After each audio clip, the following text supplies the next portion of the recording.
I want you to think about something real quick. Tell me one thing in your life that is great that came as a result of being comfortable. Because everywhere I look, everybody's doing everything they can to be more comfortable. Because I'm gonna tell you right now, all the great things in my life have all come from a place of being uncomfortable. Understand that when you're trying to avoid the pain, when you're trying to avoid the struggle, when you're trying to avoid the hard things in life, you are actively choosing to be average. And you are actively choosing to move further away from what you want in life. Because that hardship and that pain and that struggle and that frustration, they give you the skills that will forge you into a motherfucking champion. I asked him, I said, if it were some younger people in the exact business that you started, and they asked your advice on what should they do to build something similar to what you all have built here, what advice would you give them? And he said, well, I would tell them, do things the right way, treat people right. And he said, I would tell them work, work your tails off, right? And I said, in my head, I said, man, we live in a world to where I don't know if people appreciate what things produce.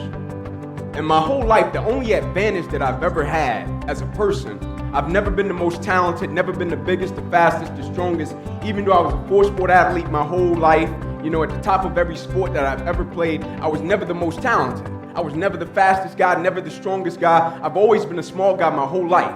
I was that guy who would show up and they knew that I was the guy that played football. They knew behind the jersey I was probably number 3 or number 29 in college. But when I would show up on the scene, I would always get the reaction, this is the guy? Because I was small. I didn't even look the part. The easy route never pays well. The only route in life that pays well is the hard route, the struggle, the pain, the frustration, and the overcoming of those things. And not only do they pay, they fulfill you as well. Because it shows the people around you. It shows your kids, it shows your brothers, your sisters, your friends, your community, what is possible. And there's nobility in you. You have to learn to become aware of the two voices that you have and everybody has in their head. One is the bitch voice. That's the voice that talks you out of all the things that you should do. But the only thing I've always had, my only advantage was I wasn't afraid of hard work. But most importantly, I knew what I represented. And so by knowing what I represented, my commitment, my dedication, and my perfection to my craft and what I represented, it was always on another level. And so now when guys did 10 sprints, I did 30. Because I knew I was working for something greater than myself, and what I represented was always greater than myself. And for example, 2 weeks ago, I was with a kid downtown Atlanta. And I took him downtown, and me and my wife, we have a foundation.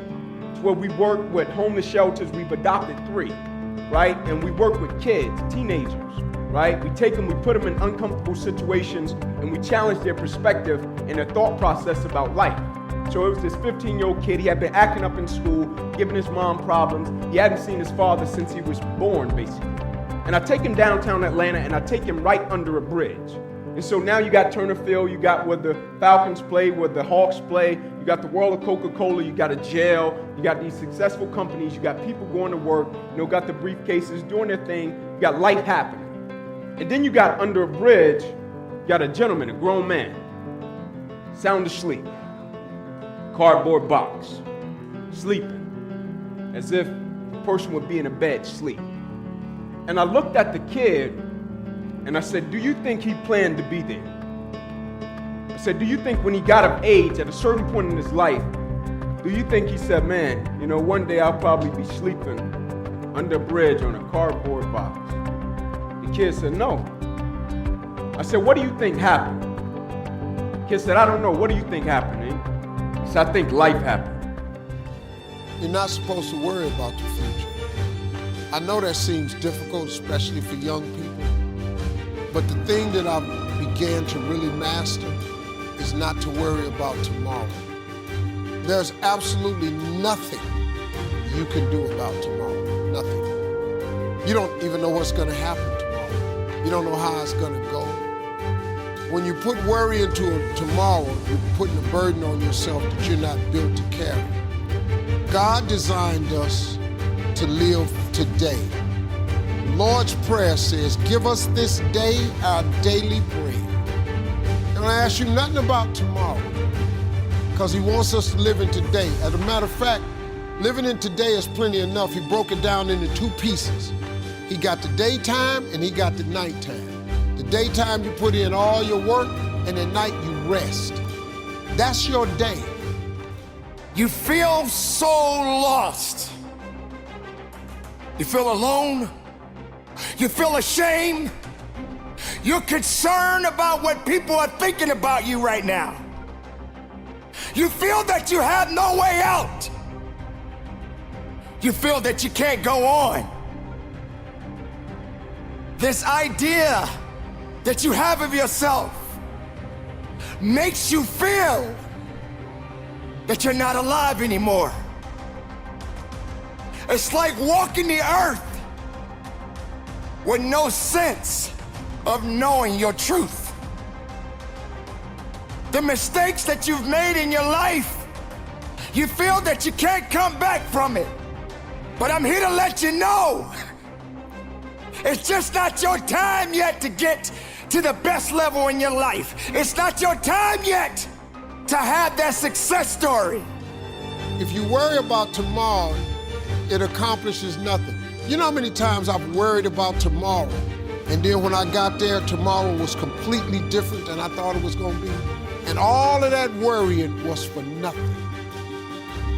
All of that, I was worrying, man, if I don't get this job tomorrow, I don't know what I'm gonna do. And then I got there and I didn't get the job.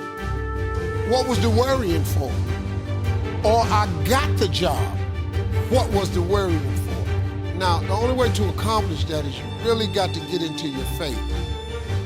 And if you're not a faith-based person, this thing called life's gonna be really, really difficult. It's already difficult, but you ain't got no God. You don't use prayer. Man, you're in a world of trouble, man. Like, I have a great life, man, because I don't really worry about too much. I got a lot of challenges, and I haven't always been this way now, you know what I mean? I used to worry about tomorrow, I used to worry myself to death. I don't care. Who says that you can't struggle a little bit? Who says that you can't stumble? Do you realize your best stories are the ones that you triumph from? Do you realize that the time that you're falling down and having the ability to get up is the best time to celebrate? Because that's when you know there is something good about you, there's something special about you, there's something unique about you. I'm gonna lose some battles, but I'm not done. I'm gonna get pushed back a few times, but I'm not done. This is an opportunity for me to get stronger, to get better, to recognize that I do have work to do, because I am a work in progress. And as long as I'm living, I'm progressing in this world. As long as you're living, you are progressing in this world.